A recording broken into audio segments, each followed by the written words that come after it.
alumno soy Fernando Barrenave, docente de la Cátedra de Derecho Romano, ubicada en la Facultad de Derecho de la Universidad Nacional de Córdoba, a cargo de la titular doctora Filipe. Ella me ha pedido que grabe una conferencia relacionada con la Validad 11, que trata sobre los derechos reales de garantía sobre cosas. En concreto, en el derecho reza un principio que dice que el patrimonio del deudor es la frente común de los acreedores. Por ello, teniendo en cuenta esto, la insolvencia del deudor podía tornar en ilusorias las pretensiones de los acreedores. Y por tal razón se admitió que una deuda pudiera garantizarse por medio de un tercero, a través de la fianza, y o por la afectación de una cosa del deudor al cumplimiento de su deber, una garantía real. En cuanto a la evolución de las garantías reales, vamos a encontrar distintas etapas evolutivas que también son representadas por distintas manifestaciones. Aquí tenemos la fiducia, el pignus y la hipoteca. Antes de estas figuras encontramos como garantía personal el derecho romano, pero dentro de lo que es materia de estudio de esta bolilla, vamos a analizar estas tres modalidades de garantías reales, que a la par de representar modalidades de garantías reales, también representan las distintas etapas evolutivas de los derechos reales de garantía. Pero solo los dos últimos momentos de las dos últimas figuras, prenda e hipoteca, se configuraron para el derecho romano en tipos particulares de derechos reales, pues la fiducia, que fue muy aplicada, se mantuvo o permaneció siempre en el ámbito de los derechos de las obligaciones.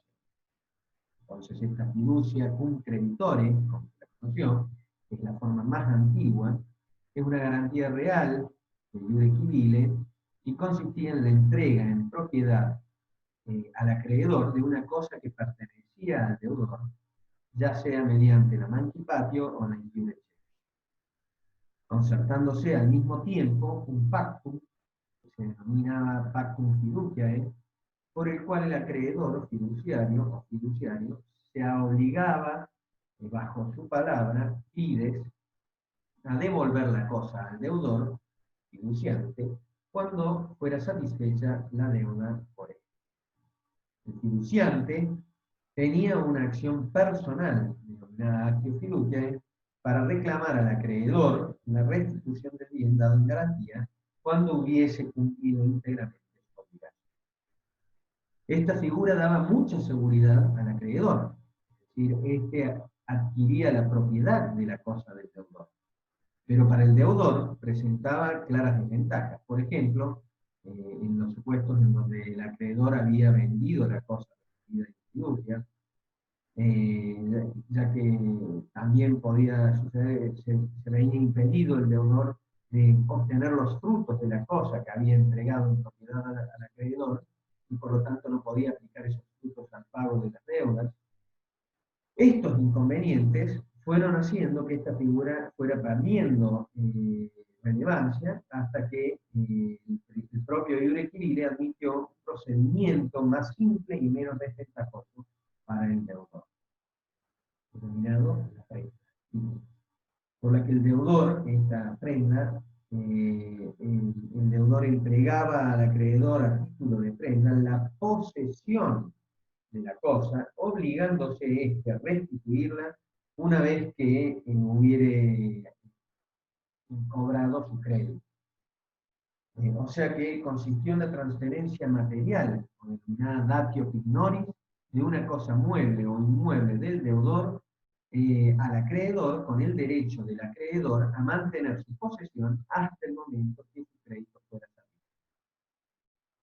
satisfecho. De esta forma vemos cómo con la prenda se vino a mejorar la situación del deudor, ya que no se veía en estos problemas en donde el acreedor hubiera transmitido la propiedad a un tercero del bien, porque solo tenía la posesión.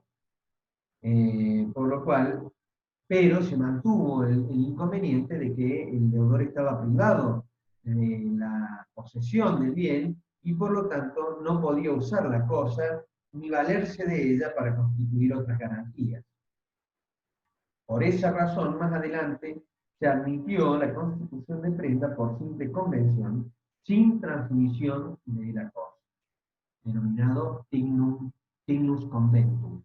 Más adelante se la llamaría hipoteca.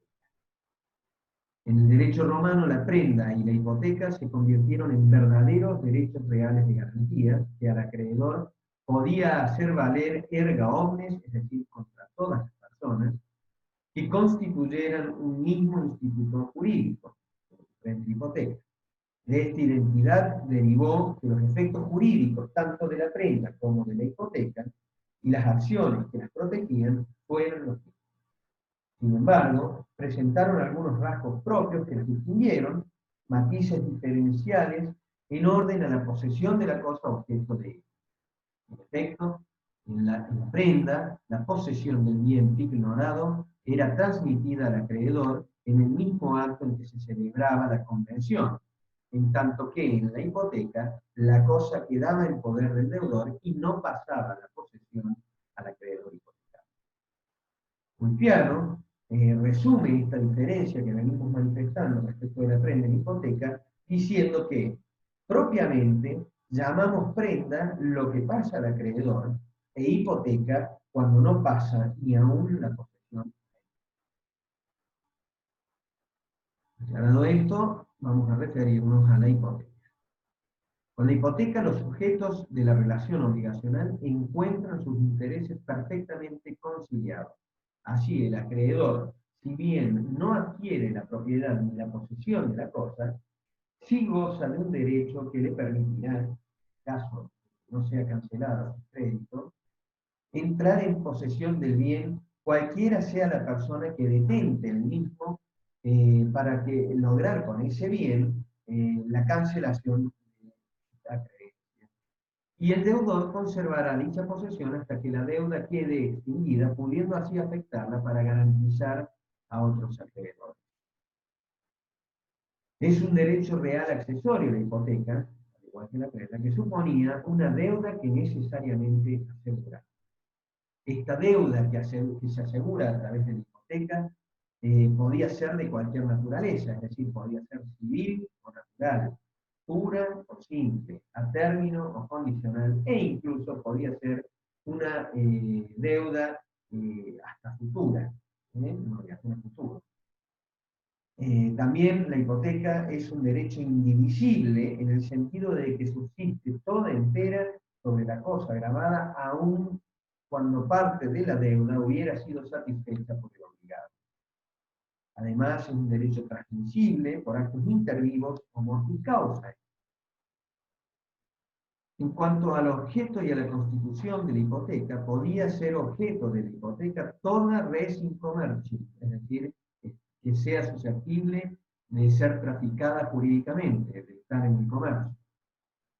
Ello en tanto que el incumplimiento de la obligación del deudor conducía a la venta del bien hipotecado para posibilitar al acreedor el cobro de su acreencia. Al principio solo fue sobre bienes corporales, muebles o inmuebles, ¿bien? Pero llegó luego a admitirse sobre las res incorporales, tales como los derechos de usufructo, los derechos de servidumbre y los de superficie.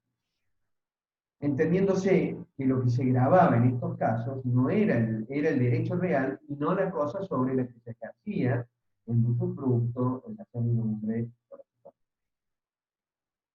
Asimismo, la hipoteca podía recaer sobre una universalidad de cosas, por ejemplo, un rebaño, o sobre la totalidad de un patrimonio, y en este caso la garantía se extendía sobre la totalidad de los bienes que de cualquier manera se incorporaran a dicho patrimonio. En cuanto a la constitución de la hipoteca se podía constituir por voluntad privada, por resolución de la autoridad judicial y por imperio de la ley.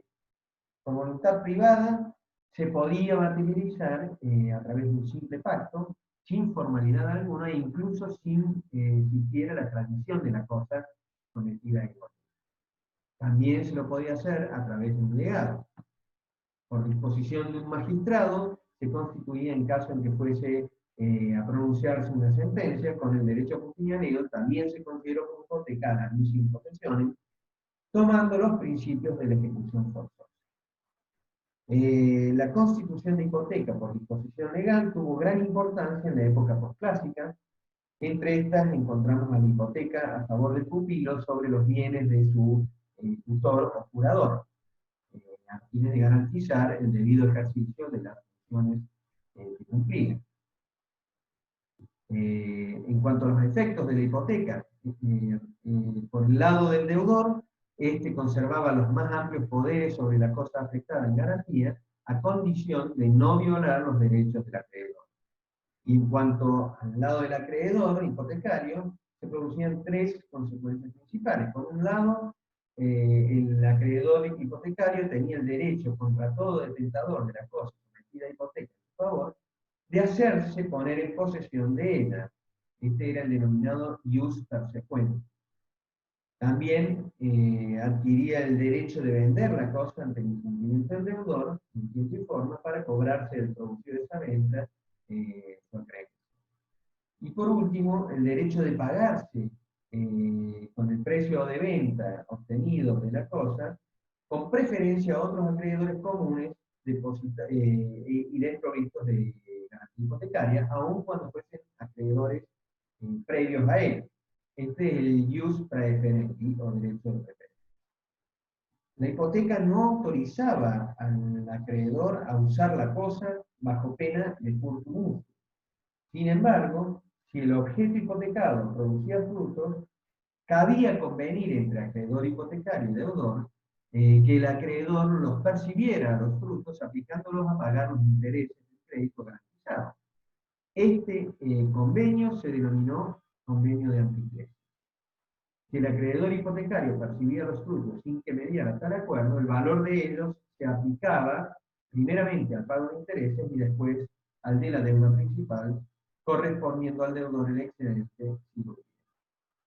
Para que procediese la venta de la cosa, era menester que el deudor garantizara, la deuda garantizada hubiera vencido sin haber sido abonada y que el acreedor haya efectuado 3 notificaciones al deudor antes de realizar la venta. Una vez vendido el bien, con o sin participación de la autoridad en subasta, si el precio alcanzaba para cancelar el crédito, este se extinguía, caso contrario subsistía por la diferencia. Si el precio de venta superaba el crédito, el excedente debía ser entregado al deudor. Cuando el acreedor no encontraba comprador, aquel podía solicitar al magistrado ser puesto que se le adjudicase la cosa a un precio justo. Pero esta cosa no pasaba al patrimonio, a la propiedad del acreedor, sino después de transcurridos 2 años, desde que fue puesto, se le adjudicó el bien, el lapso esto de 2 años en el que el deudor podía recuperar la cosa pagando la deuda.